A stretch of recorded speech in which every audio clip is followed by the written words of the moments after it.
Student जो होते हैं अपनी स्टूडेंट लाइफ में हमेशा बेस्ट कहलाते हैं, by teachers, by parents, by relatives and friends. शायद आप भी इसमें से एक हो सकते हो और बहुत अच्छी बात है स्टडी में अव्वल होना। लेकिन अगर आप इस कैटेगरी में नहीं भी हो तो निराश होने की कोई जरूरत नहीं है, क्योंकि आप अब भी बेस्ट स्टूडेंट का लेबल पा सकते हो। क्योंकि my dear friends, best student मतलब ओनली 90% लाना नहीं होता। बेस्ट स्टूडेंट मतलब to develop good habits, to develop good attitude and to be good human being. अगर आप में कुछ अच्छी हैबिट्स, कुछ अच्छे एटीट्यूड है और अगर आप एक अच्छे इंसान हो तो आप स्कूल में टॉपर बने ना बने, आप लाइफ में सक्सेसफुल जरूर बन जाओगे। Doctor APJ Abdul Kalam, the former president of India, world renowned space scientist, जिनको भारत के मिसाइल मैन के नाम से भी जाना जाता है, जिन्होंने अपनी बुक्स, स्पीचेस और इंटरैक्टिव सेशंस के द्वारा मिलियंस ऑफ इंडियन यूथ को बड़े सपने देखने के लिए इंस्पायर किया है, उनका ही आज हम एग्जाम्पल ले लेते हैं। उन्होंने खुद अपनी ऑटोबायोग्राफी विंग्स ऑफ फायर में लिखा है कि वो स्कूल में टॉपर नहीं हुआ करते थे, लेकिन उनकी कुछ ऐसी आदतें, कुछ ऐसे एटीट्यूड, कुछ ऐसी अच्छाइयों ने उन्हें सफलता के उच्च शिखर पर बिठा दिया। उनकी लाइफ के कुछ इंटरेस्टिंग इंसिडेंट्स आज हम देखेंगे। सो लेट्स सी उनके अंदर ऐसी कौन सी क्वालिटीज थी जो आप भी अपनी लाइफ में एक्वायर करके बेस्ट स्टूडेंट और सक्सेसफुल पर्सन बन सकते। Number 1, never give up attitude. Doctor Abdul Kalam ने अपनी ऑटोबायोग्राफी में बताया है कि जब वो एयरफोर्स के इंटरव्यू के लिए देहरादून गए थे, उनकी बड़ी ही डिजायर थी कि वो एयरफोर्स में सिलेक्ट हो जाए। इंटरव्यू के लिए वो एक्साइटेड होने के साथ साथ नर्वस, वरीड एंड स्ट्रेस भी थे, क्योंकि उस इंटरव्यू में 25 में से सिर्फ 8 सिलेक्शन होने वाली थी और डॉक्टर अब्दुल कलाम उस इंटरव्यू में फेल हो गए, जिनको हम आज एक बेस्ट साइंटिस्ट के नाम से जानते हैं। अपनी निष्फलता के बारे में जान के पहले तो वो बहुत ही उदास हो गए, लेकिन उन्होंने हार नहीं मानी। उसके बाद वो दिल्ली में सीनियर साइंटिफिक असिस्टेंट की पोस्ट पे अपॉइंट हो गए। उन्होंने तय किया कि भले ही एयरफोर्स में एंट्री लेके एरोप्लेन में उड़ नहीं सके, लेकिन एरोप्लेन को उड़ने लायक जरूर बनाएंगे। और आगे की उनकी सक्सेस जर्नी हम सबको मालूम है। सो फ्रेंड्स, चाहे कितने भी निष्फलता मिले, कभी हार मत मानो, कीप ट्राइंग। आपका नेवर गिव अप वाला एटीट्यूड ही आपको एक दिन बहुत आगे ले जाएगा। Then number 2, be the observer and keep learning. Doctor Kalam के पापा बोट बनाने के व्यवसाय में थे और इसीलिए उन्होंने चाइल्डहुड में बोट कैसे बनती है वो बहुत अच्छे से ऑब्जर्व किया था। बोट का आकार कैसे दिया जाता है, उनकी बॉटम कैसे बनती है, उनका बांधकाम कैसे होता है, अपनी नजर के सामने बोट की पूरी कंस्ट्रक्शन उन्होंने देखी थी। और उन्होंने अपनी बुक में मेंशन किया है कि इंजीनियरिंग के साथ उनका यह पहला परिचय था।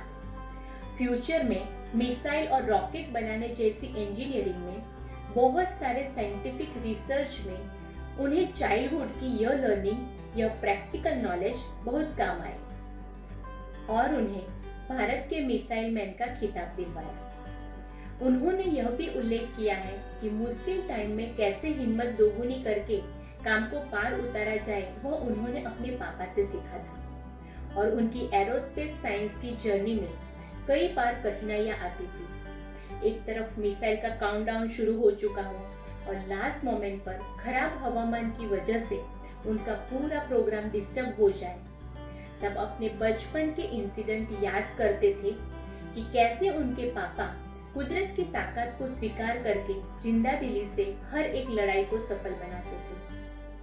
उन्होंने भी एज अ मिसाइल मैन वही किया और पूरी दुनिया के लिए इंस्पिरेशन बन गए। सो बी एन ऑब्जर्वर और अपने अनुभव से, ऑब्जर्वेशन से सीखे, क्योंकि यह सारे लाइफ लेसन्स से आपको जो सेल्फ लर्निंग मिलेगी वो शायद आपको किसी बुक से भी नहीं मिलेगी। Number 3, to no urgency. Abdul Kalam जब मद्रास इंस्टीट्यूट ऑफ टेक्नोलॉजी में स्टडी कर रहे थे, उस दरमियान उनकी स्टडी कंप्लीट करने के बाद दूसरे क्लासमेट्स के साथ उन्हें एरोप्लेन की डिजाइन रेडी करने का प्रोजेक्ट मिला। जब प्रोफेसर उनके काम का मूल्यांकन करने आए तब डॉक्टर अब्दुल कलाम का काम उन्हें कुछ खास सेटिस्फैक्टरी नहीं लगा। बहुत रिक्वेस्ट करने के बाद उन्हें सेकेंड चांस दिया गया, लेकिन टाइम लिमिट भी दी गई थी, सिर्फ 3 दिन में, और वो 3 दिन में अगर वो प्रोजेक्ट कंप्लीट नहीं कर पाते तो उनकी स्कॉलरशिप कैंसिल हो सकती थी, जो कि उनके लिए बहुत मायने रखती थी।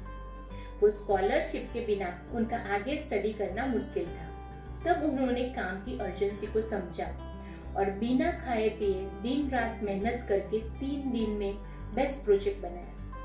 जब फाइनली प्रोफेसर उनके प्रोजेक्ट का मूल्यांकन करने आए तब उनकी काम के प्रति निष्ठा को देखकर बहुत खुश हुए। बस इस तरह से अपने काम की अर्जेंसी को समझो, अपनी प्रायोरिटी सेट करना सीखो।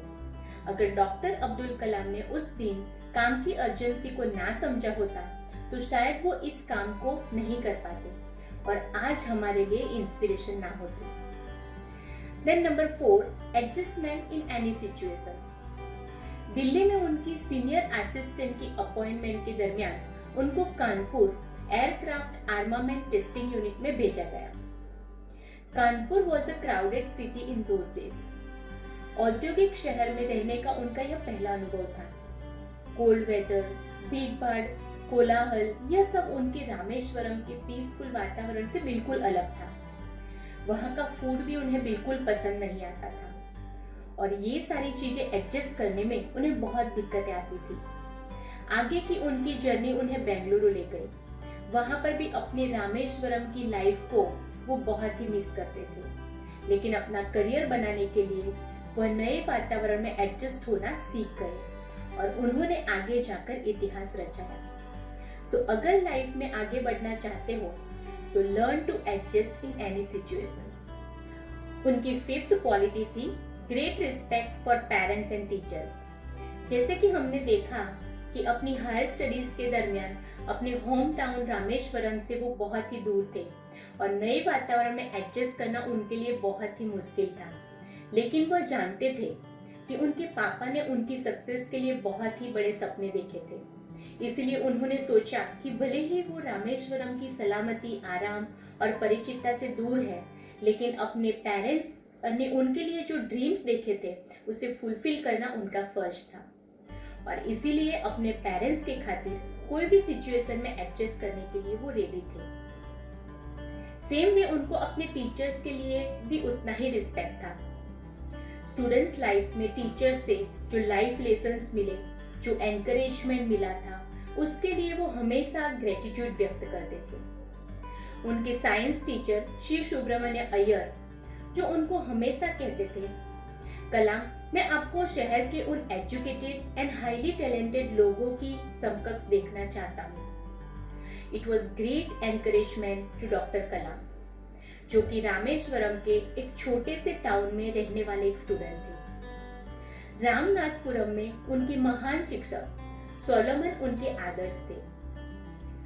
उनकी कुछ एडवाइस कि लाइफ में अगर आगे बढ़ना है और श्रेष्ठ परिणाम लाने हैं तो सबसे पहले प्रबल इच्छा रखनी चाहिए और अपने आप में बिलीव करना पड़ता है कि जो आप सोच रहे हो वो जरूर होके रहेगा। और डॉक्टर अब्दुल कलाम ने मेंशन किया है कि बचपन से ही उन्हें आकाश में उड़ते पंछियों की तरफ बहुत आकर्षण रहता था और उनको देखकर खुद को भी उड़ने की तीव्र इच्छा होती थी। और भले ही वो सीधे साधे मिडिल क्लास फैमिली के लड़के थे, लेकिन उनको खुद के अंदर एक श्रद्धा थी कि एक दिन वो भी आकाश में उड़ेंगे और सच में रामेश्वरम से आकाश में उड़ने वाला वो पहला लड़का था और वो है हमारे डॉक्टर अब्दुल कलाम। और इन सब बातों में बिलीव करना उन्हें उनके टीचर सोलोमन ने सिखाया था, जिनके लिए डॉक्टर अब्दुल कलाम को बहुत ही रिस्पेक्ट और ग्रेटिट्यूड है। So students, make your parents and teachers your ideal, and one day you will make a difference. और टीचर्स मतलब वो हर एक इंसान जो आपको जीवन में कुछ सिखाते हैं, सच्ची राह दिखाते। So doctor APJ Abdul Kalam की यह सारी क्वालिटीज, जैसे कि never give up attitude, to no urgency, to be an observer and keep learning, adjustment in any situation, great respect for parents and teachers ने उन्हें सबसे अलग और हाईली सक्सेसफुल इंसान बनाया। सो डियर स्टूडेंट्स, आप भी अपनी लाइफ में इन क्वालिटीज को इम्बाइब करें। फिर बेस्ट स्टूडेंट्स तो क्या, मोस्ट सक्सेसफुल पर्सन बनने से आपको कोई नहीं रोक सकता। एंड कमेंट बॉक्स में जरूर बताना कि आपको डॉक्टर कलाम की कौन सी क्वालिटी सबसे ज्यादा इंस्पायरिंग लगी। And friends, this is Neha Desai, student empowerment and parenting coach. Subscribe to my channel and bell icon पे प्रेस करके एवरी वीक नए इंफॉर्मेटिव वीडियोस के बेनिफिट्स ले। Keep learning, keep smiling.